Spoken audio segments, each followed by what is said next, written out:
ನಮಸ್ಕಾರ ಸ್ನೇಹಿತರೆ, ಸಖಿ ಟಿಪ್ಸ್ ಕನ್ನಡ ಚಾನೆಲ್ಗೆ ಸ್ವಾಗತ. ಒಬ್ಬ ಗಯ್ಯಾಳಿ ಅತ್ತೆ ಮನೆಯಲ್ಲೇ ಎಲ್ಲರನ್ನ ಕಾಡ್ತಾ ಇದ್ಲು. ಆದರೆ ಒಂದು ದಿನ ಏನಾಯ್ತು ಗೊತ್ತಾ?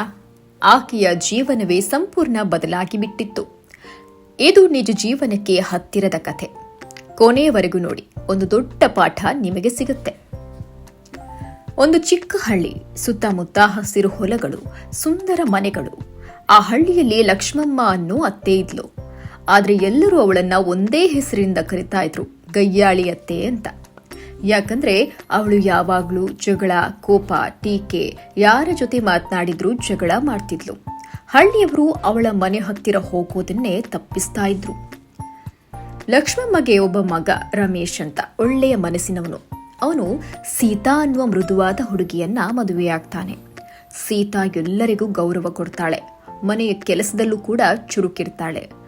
ಮದುವೆಯಾದ ಮೇಲೆ ಸೀತಾ ಆ ಮನೆಗೆ ಬರ್ತಾಳೆ. ಆದ್ರೆ ಮೊದಲ ದಿನದಿಂದಲೇ ಸಮಸ್ಯೆ ಶುರು. ಇದು ಏನು ಕೆಲಸ, ಇದು ನಮ್ಮ ಮನೆಗೆ ಸರಿಯಾಗೋದಿಲ್ಲ ಅಂತ ಲಕ್ಷ್ಮಮ್ಮ ದಿನವೂ ಟೀಕೆ ಮಾಡ್ತಾ ಇರ್ತಾಳೆ. ಸೀತಾ ಮಾತ್ರ ಮೌನವಾಗಿರ್ತಾಳೆ. ಒಂದು ಮಾತು ಕೂಡ ಉತ್ತರ ಕೊಡುವುದಿಲ್ಲ. ಅತ್ತೆ ಅಂದ್ರೆ ಅಮ್ಮ ಹಾಗೆ, ಸಹನೆ ಇರಬೇಕು ಅಂತ ಯೋಚಿಸ್ತಾಳೆ.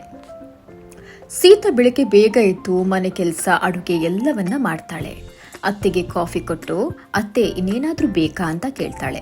ಆದ್ರೆ ಲಕ್ಷ್ಮಮ್ಮ ನಾಟಕ ಬೇಡ ಅಂತ ಮತ್ತೆ ಬೈತಾಳೆ. ಹೀಗಿದ್ರೂ ಸೀತಾ ಶಾಂತವಾಗಿ ಇರ್ತಾಳೆ. ಒಂದು ದಿನ ದೊಡ್ಡ ತಿರುವು ಬರುತ್ತೆ. ಲಕ್ಷ್ಮಮ್ಮ ಅಸ್ವಸ್ಥಳಾಗ್ತಾಳೆ. ಮನೆಯಲ್ಲಿ ಯಾರೂ ಇರೋದಿಲ್ಲ, ಸೀತಾ ಮಾತ್ರ ಇರ್ತಾಳೆ. ಅವಳು ಗಾಬರಿಯಾದ್ರೂ ಧೈರ್ಯದಿಂದ ಔಷಧಿ ತರ್ತಾಳೆ, ಊಟ ಮಾಡಿಕೊಡ್ತಾಳೆ, ರಾತ್ರಿ ಮಲಗದೆ ನೋಡ್ಕೋತಾಳೆ, ಎಲ್ಲವನ್ನ ಪ್ರೀತಿಯಿಂದ ಮಾಡ್ತಾಳೆ. ಕೆಲವು ದಿನಗಳ ನಂತರ ಲಕ್ಷ್ಮಮ್ಮಗೆ ಆರೋಗ್ಯ ಬರುತ್ತೆ. ಆಗ ಅವಳಿಗೆ ತನ್ನ ತಪ್ಪು ಗೊತ್ತಾಗತ್ತೆ.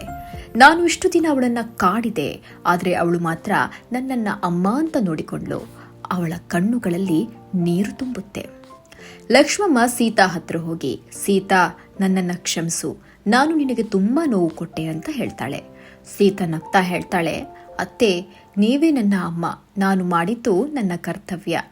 ಅವಳು ಆಗ ಅತ್ತೆಯನ್ನ ಅಪ್ಪಿಕೊಳ್ತಾಳೆ. ಆ ದಿನದಿಂದ ಲಕ್ಷ್ಮಮ್ಮ ಸಂಪೂರ್ಣ ಬದಲಾಗ್ತಾಳೆ. ಸೀತನ್ನ ಮಗಳಂತೆ ನೋಡ್ಕೋತಾಳೆ. ಮನೆಗೆ ಶಾಂತಿ ಬರುತ್ತೆ. ಹಳ್ಳಿಯ ಜನರು ಆಶ್ಚರ್ಯ ಪಡ್ತಾರೆ. ಗಯ್ಯಾಳಿ ಅತ್ತೆ ಈಗ ಒಳ್ಳೆಯ ಅತ್ತೆ ಆಗ್ತಾಳೆ. ಎಸ್ ಸ್ನೇಹಿತರೆ, ಒಳ್ಳೆಯ ಮನಸ್ಸು ಮತ್ತು ಸಹನೆ ಇದ್ರೆ ಯಾರನ್ನಾದ್ರೂ ಬದಲಾಯಿಸಬಹುದು. ಏನಂತೀರಾ? ವಿಡಿಯೋ ಇಷ್ಟ ಆಯ್ತಾ? ಲೈಕ್ ಮಾಡಿ, ಶೇರ್ ಮಾಡಿ. ಸಖಿ ಟಿಪ್ಸ್ ಕನ್ನಡ ಚಾನೆಲ್ ಸಬ್ಸ್ಕ್ರೈಬ್ ಮಾಡಿ. ಮತ್ತೆ ಇಂತಹ ಕಥೆಗಳ ಜೊತೆ ಭೇಟಿಯಾಗೋಣ. ಧನ್ಯವಾದ.